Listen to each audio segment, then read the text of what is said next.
राजस्थान के नागौर जिले के ग्राम कालवा में एक जाट किसान जीवन राम डूडी के घर 1615 में एक कन्या का जन्म हुआ। कन्या का जन्म होने पर पिता जीवन राम डूडी को अत्यंत खुशी हुई। उन्होंने उस कन्या का नाम कर्मा रखा। कर्मा को सभी कर्मा बाई भी बुलाते थे।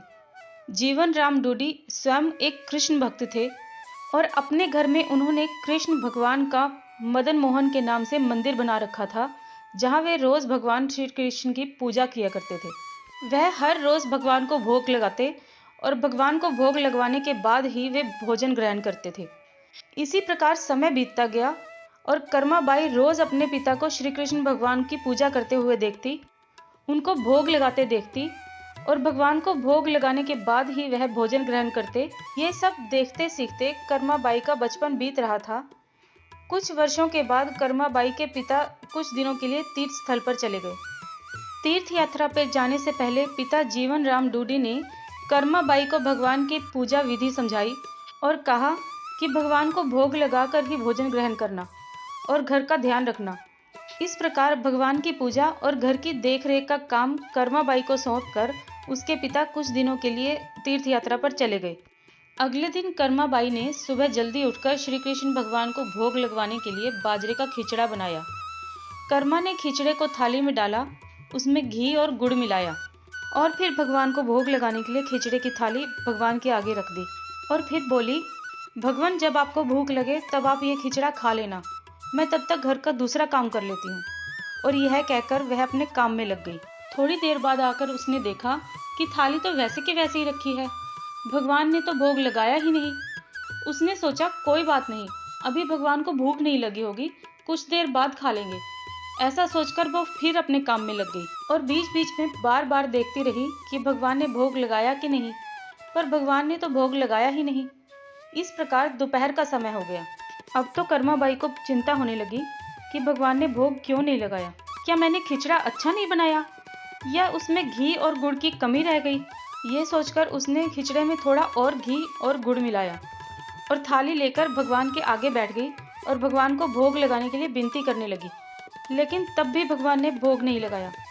तब कर्माबाई ने भगवान से कहा कि भगवान आप भोग लगा लीजिए, आपकी पूजा की और आपके भोग की जिम्मेदारी पिताजी मुझे देकर गए हैं। अगर आप पिताजी का इंतजार कर रहे हैं तो फिर आपको भूखा ही रहना पड़ेगा, क्योंकि पिताजी तो तीर्थ यात्रा पर गए हैं और कुछ दिनों बाद ही वापस आएंगे। तब तक आपको मेरे हाथ से बना ही भोजन खाना पड़ेगा। भगवान मुझे षटरस व्यंजन बनाने नहीं आते और ना ही मुझे विधि विधान से पूजा पाठ करनी आती है। मुझे तो बस ये बाजरे का खिचड़ा और रूखी सूखी रोटी बनानी ही आती है। आपको कुछ दिन इसी से गुजारा करना पड़ेगा। मैंने आपके खिचड़े में थोड़ा और घी और गुड़ भी डाल दिया है, अब तो भोग लगा लीजिए। इस तरह से कर्माबाई बार बार भगवान से भोग लगाने की विनती करती रही, लेकिन भगवान ने फिर भी भोग नहीं लगाया। तब कर्माबाई ने भगवान से कहा, भगवान जब तक आप भोग नहीं लगाओगे तब तक मैं भी खाना नहीं खाऊंगी, आपके साथ मैं भी भूखी रहूंगी। ऐसा कहकर वो भगवान से नाराज होकर बैठ गई। बैठे बैठे दोपहर बीत गई और शाम होने को आई, लेकिन भगवान की तरह कर्माबाई ने भी कुछ नहीं खाया। आखिरकार कर्मा की जिद को देखकर भगवान की मूर्ति से आवाज आई, अरे कर्मा, तूने पर्दा तो किया ही नहीं, मैं ऐसे कैसे भोग लगाऊंगा? यह सुनकर कर्माबाई ने अपनी ओढ़नी का पर्दा किया और उसी की छाया में भगवान कृष्ण ने बाजरे की खिचड़ी का भोग लगाया और पूरी की पूरी थाली खाली हो गई। कर्माबाई ने देखा और कहा, हे भगवान, इतनी सी बात थी तो पहले बता देते, सारे दिन खुद भी भूखे रहे और मुझे भी भूखा रखा। इसके बाद भगवान को भोग लगाकर कर्मा ने खुद भी भोजन किया। इस प्रकार यह कर्माबाई का नित्य नियम बन गया। कर्मा रोज सुबह जल्दी उठकर भगवान के लिए भोग बनाती, भोग की थाली भगवान के सामने रखकर पर्दा लगाकर बैठ जाती और कुछ देर में थाली खाली हो जाती। यह देखकर कर्मा बहुत खुश हो जाती और अपने दूसरे कामों में लग जाती। कर्मा का यह भाव था कि भगवान को सुबह जल्दी ही भूख लग जाती है, इसलिए वह सुबह सवेरे जल्दी उठकर किसी विधि विधान में पड़े बिना सबसे पहले भगवान के लिए भोजन बनाती और बड़े प्रेम से भगवान को भोजन खिलाती और भगवान को भोजन खिलाने के बाद ही निश्चिंत होकर स्नान करती और घर के दूसरे काम करती और यह क्रम लगातार चलता रहा। कुछ दिनों के बाद कर्माबाई के पिता तीर्थ यात्रा करके घर वापस लौट आए। पिता के आने पर कर्मा ने उन्हें बताया कि पहले दिन जब उसने भगवान को भोग लगाया तो कैसे भगवान ने सारा दिन नखरे किए और शाम को जाकर खिचड़ा खाया, और अब तो भगवान श्री कृष्ण सुबह जल्दी भोग लगाकर पूरी की पूरी थाली साफ कर देते हैं। यह सुनकर कर्माबाई के पिताजी आश्चर्यचकित रह गए और कृष्ण भक्त पिता को कर्मा की सरल प्रेम भक्ति और भगवान श्री कृष्ण की कृपा को समझते देर नहीं लगी। कर्मा के पिता ने सोचा, जिस भगवान को प्राप्त करने के लिए वो तीर्थ यात्रा पर गए थे, वो भगवान तो उनके घर में ही थे और उनकी पुत्री के हाथों से रोज भोग लगाते हैं। मन में ऐसा सोचकर वह कर्माबाई को अपनी पुत्री के रूप में प्राप्त करके अपने आप को धन्य समझने लगे और उन्होंने कर्माबाई से कहा कि पुत्री, अब से तुम ही भगवान की सेवा करना, रोज भगवान को अपने हाथों से भोग लगाना। ऐसा सुनकर कर्माबाई बहुत प्रसन्न हुई और रोज इसी प्रकार सुबह जल्दी उठकर अत्यंत प्रेम भाव से भगवान श्री कृष्ण को भोग लगाने लगी। इस प्रकार यह उसका रोज का नियम बन गया। कुछ वर्षों के बाद कर्माबाई के पिता का स्वर्गवास हो गया। अब कर्मा अकेली रह गई। कर्मा का घर में मन नहीं लगता था, इसलिए कर्मा अपने घर से भगवान श्री कृष्ण की मूर्ति को लेकर अपने गांव को छोड़कर तीर्थ यात्रा पर निकल पड़ी।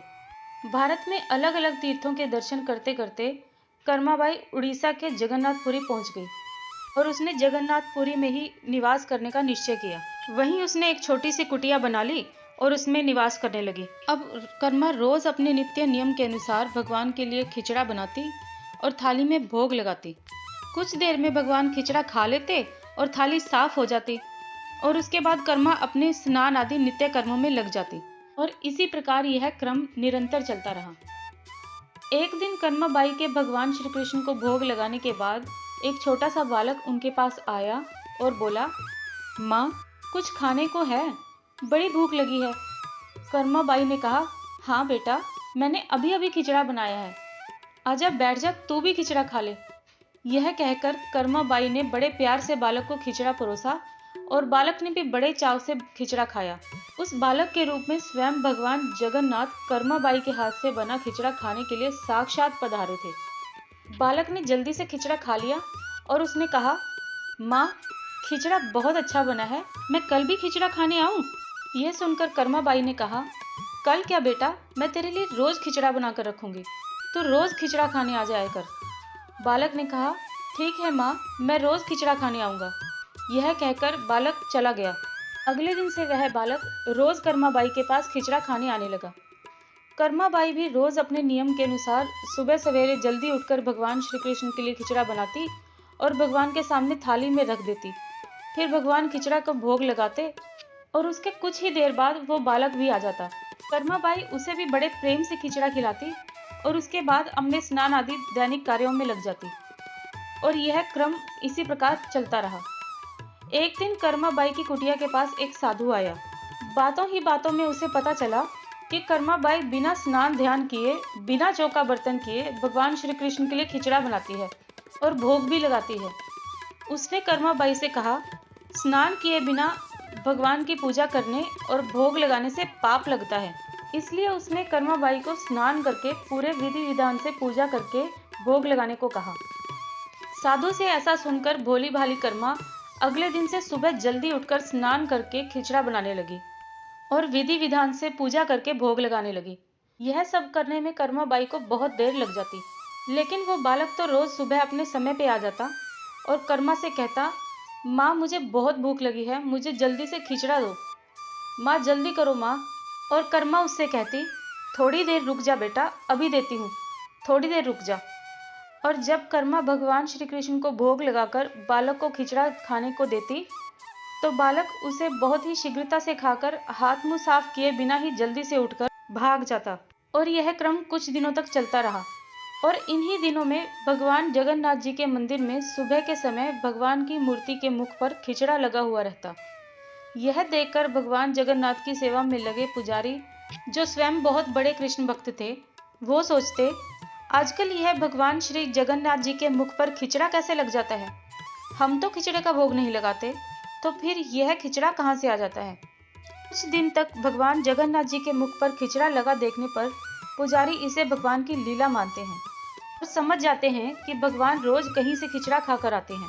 भगवान की लीला को जानकर वो मन ही मन भगवान जगन्नाथ जी से पूछते हैं कि कहाँ से खिचड़ा खाकर आते हो भगवान, हमें भी बताओ।